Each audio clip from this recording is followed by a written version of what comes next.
Photo number 1, photo number 2,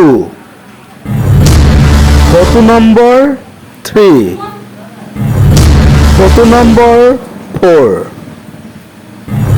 photo number 5। হয়, আপোনালোকে নিশ্চয় ফলকখন দেখিছে। এই ফলকখনত আপোনালোকে দেখি সম্পূৰ্ণ গম পাইছে এইটো এটা পকী ৰাস্তা। এই ৰাস্তাটো বনোৱা বেছি দিন হোৱা নাই, মাত্ৰ 2 বছৰ হৈছে। আৰু এই ৰাস্তাটো হৈছে হাৱাইপুৰ চাৰিআলিৰ পৰা হাৱাইপুৰ ষ্টেচনলৈ সংযুক্ত এটা পকী ৰাস্তা। কিন্তু আপোনালোকক দেখুৱাইছোঁ এই ৰাস্তাৰ ওপৰেৰে সঘনাই যি ওজন ডাম্পাৰসমূহ চলিছে, তাৰ ফলতে ৰাস্তাটো অতি কম সময়ৰ ভিতৰতে এই ৰাস্তাটোৰ অৱস্থা এতিয়া এয়া অৱস্থা হৈ পৰিছে।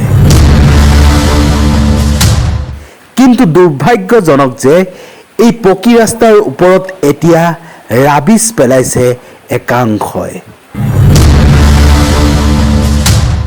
এয়া আচলতে কেনেকুৱা ধৰণৰ?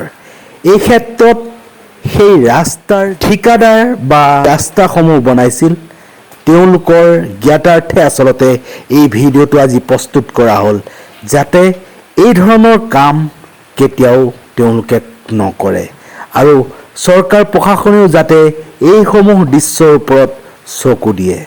হয়, এয়া এক দুৰ্ভাগ্যজনক কথা, কাৰণ এই ৰাস্তাৰ যিহেতু অতি সঘনে এই ৰাস্তাৰ ওপৰত যিসমূহ যান বাহন অহা যোৱা কৰি থাকে, তাৰ ফলতে এইসমূহ ৰাস্তা এতিয়া এই ধৰণৰ অৱস্থা হৈ পৰিছে।